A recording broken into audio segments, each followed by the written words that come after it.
Alright everyone, we have to talk about how the left is no longer cool, which is something that a lot of neoliberals don't get. These sort of older Gen Xers and boomers that have formulated an establishment which is sort of neoliberal. It's pro-war. It's not like the anti-war left of the late 60s, early 70s. It's certainly in favor of continuing the drug war. It's in favor of moral policing. It's definitely in favor of censorship. They don't like, basically at this point, any part of the Constitution. It used to be they'd mainly attack the second and the 10th. Now they attack the first and the fourth too, especially if a Democrat's in office. Now they think that that's the new norm, and they're making the same mistake that every other establishment group throughout human history has made. That is, an establishment is formed on the foundation of the old anti-establishment. So you have the anti-establishment old guard left of like the hippie era, the countercultural period. These people then, as they mature, they become like the yuppies. They form the new establishment, and that's the same paradigm that we've been under since that period of time. The yuppie sort of politics of the modern era never really went anywhere. Neoconservatism and neoliberalism are the same thing. When neoconservatism under Reagan takes hold, it became very popular. It had a similar message to Trump's message, although different platforms in many ways. And so as a reaction, the left, realizing, well, we're being left way out there, we need to grow up, we need to mature, we can't be anti-war anymore and smoke dope and stuff like that. So they rebrand themselves under the Clinton era as the new establishment, and that's the norm that we've been living under. The Republicans, who had the right idea in forming originally an establishment, actually got outflanked by the left. Now what's happening, though, is that as the Obama era petered out, the sort of dynastic Clinton neoliberal thing and the Bushes and McCain's are falling flat. They're falling out of favor. These people are, number one, in terms of just literal age, they are aging.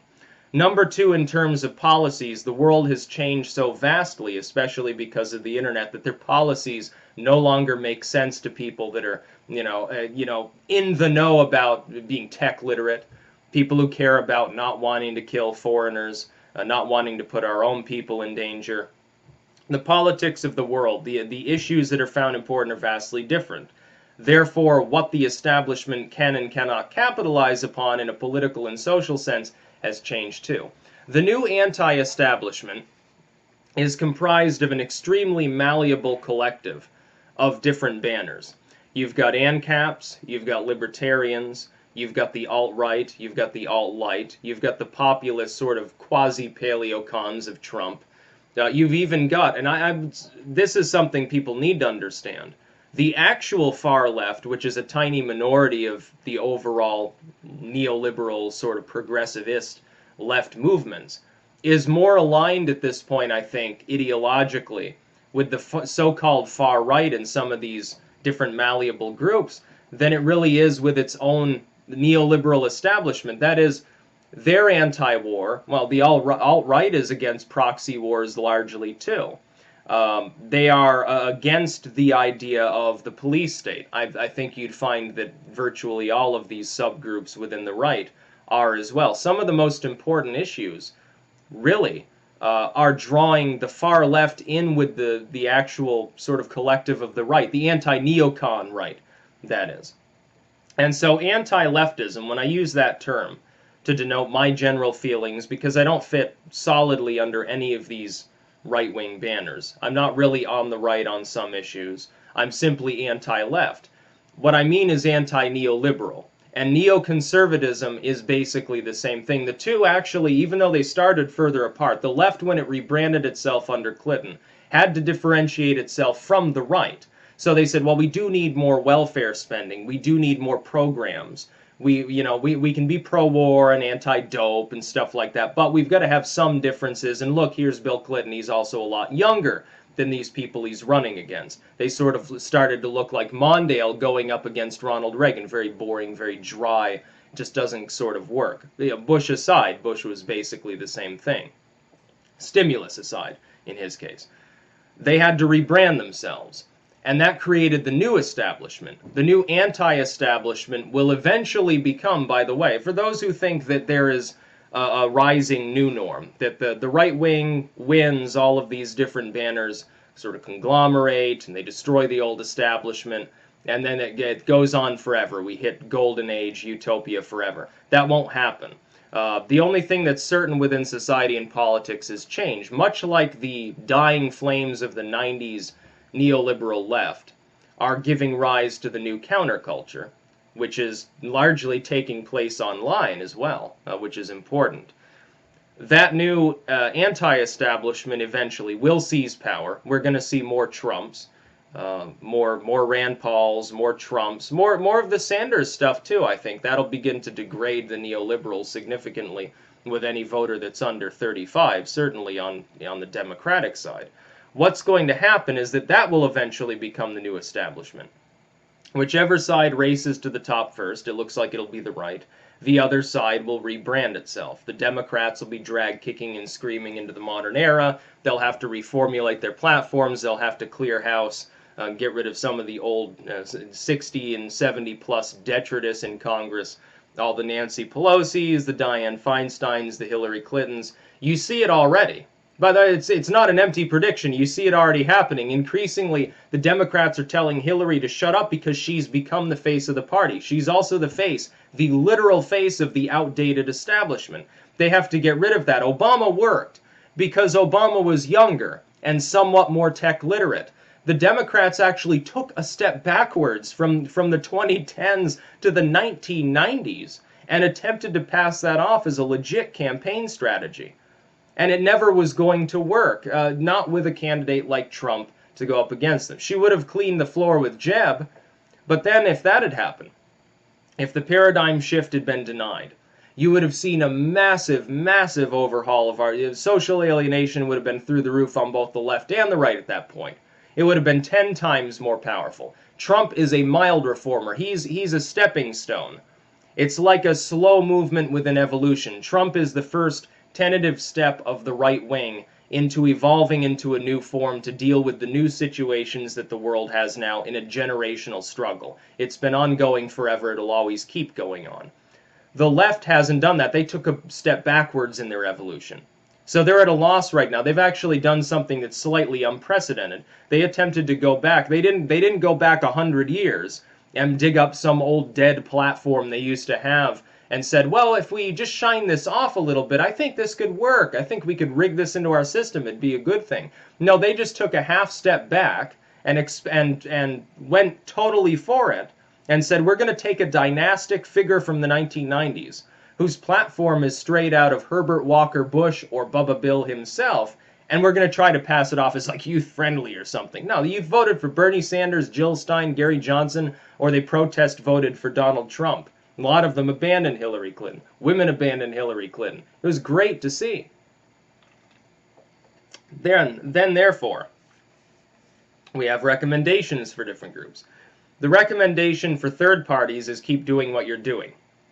Because at this point, during a paradigm overhaul, it's possible for you to crack out into being part of the new establishment that will form by being countercultural at first and then rebranding yourself.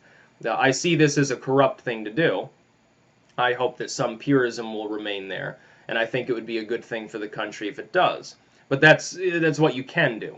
For the Democrats, you need to get rid of all the neoliberals. Because you've waited so long and took a half step backwards, it's going to be very difficult for you to do anything in the next couple of election cycles. If you manage to get a Democrat in there at all, it's probably going to be a very Trump-like figure. It probably will be like The Rock or something like that. It won't be a Hillary Clinton. You're not going to be able to win an election based on that. It won't happen. It's impossible. Don't even bother trying. To the Republicans, Trump is not the end goal. Trump is a step towards the end goal. You still have to figure out where you're going as a party. I think it would be beneficial if you siphoned back up the libertarians and reformed the party further and gave up a few of the moral wedge issues in favor of more fiscal conservatism, you'd probably win the next 2 or 3 elections in a row without any problem. You could probably do that. You'd totally outflank the Democrats. They would suffer. You get your Reagan and Herbert Walker. Then they have to put up another Bubba Bill circa the 1990s in order to compete. They'll have to rebrand themselves. It puts the onus on them. The left, by the way, may find itself in a new form that's actually tolerable. For instance, it might give up its pro-surveillance tactics, its pro-censorship and pro-wedge issue sort of bullshit that worked in the 80s, it worked in the 90s, it worked in the 2000s. It doesn't work anymore. In fact, the last paradigm was quite long-lasting. It isn't like past paradigms that lasted maybe 2 or 3 cycles and then collapsed in on themselves more or less and began to immediately change. The Democrats made the mistake of thinking that society had settled on a new norm and always would remain on that new norm. The right can't make the same mistake if it wants to have a different outcome, by the way. And these groups that are just generally anti-neoliberal need to remain malleable. They need to remain largely leaderless. The GOP needs a leader. It's a political party. The social movements associated with that side of politics do not need leaders. And I suggested many months ago, never should the alt-right nominate some sort of individual to be their standard bearer. Neither should the alt-right, neither should libertarians. Ron Paul aside, he's amusing. But if you have a leader, that person becomes the symbol of a movement. It means that there is one person who can be targeted for anything they say or do, and the entire movement suffers. But if you have many figures that are not de facto leaders, but simply sort of charismatic representatives of a movement, then it's much harder to target them. And with the rise of the alt media, as it were, with the old guard media attempting to prop up and largely failing doing this, as we see with the Young Turks and similar groups, prop up semi-autonomous neoliberal platforms online that get raked over the coals on a weekly basis. As they continue to suffer, the new right continues to grow. And I expect it will continue to grow. The next election around, by the way, regardless of the fact that a lot of people don't like Trump, he's still in an advantage already in 2020 unless he has an extremely powerful opponent who's willing to delve into the same manner of politicking. Do you think that the neoliberal Democrats are willing to do that? I don't know that they are. I think they're still stuck in Goldman Sachs land, and I don't see great things for them. But leftism, as it was in the 90s, is no longer cool. It no longer has any appeal, and we're not just talking youth appeal. It doesn't appeal to anyone. You're more likely to get like a working class Democrat, quasi-Sanders movement springing up on the far left, allying with elements of the new right that they find more palatable, than allying with the neoliberals who continuously abuse these people. All you have to do is look at the Rust Belt in the last election to see where the country is headed for the next cycle or two. And then it stabilizes for a while. The new anti-establishment slowly seeps into the establishment. It takes part in that, usually dumbs itself down. I think that's unfortunate. And then a new anti-establishment rises. It's just the way that things work. It's been happening forever. There are people who said, oh, these flappers back in the 1920s, oh, it's so morally degraded, it's horrible, women showing their ankles and stuff. You fast forward, you get the rise of Reagan. Ronald Reagan isn't taken seriously at first. He wasn't. He was considered a joke. Oh, he's like an actor. Well, he's got very little political experience, and he's just a funny man. He cracks jokes. He'll never be our president. Whoops, he just absolutely curb-stomped Jimmy Carter. As that wave of the left dies off, that sort of Nixonian Republican / Jimmy Carter left collapses out from under itself, and Ronald Reagan takes command. That's the last time we had a major paradigm shift. Bubba Bill, while technically part of a shift, is really just the capstone of the last paradigm shifting, as the left responds, is forced to change its ways away from the further left, like the environmental and fiscal left of Jimmy Carterism. They have to shift themselves in order to deal with the juggernaut that was Reagan.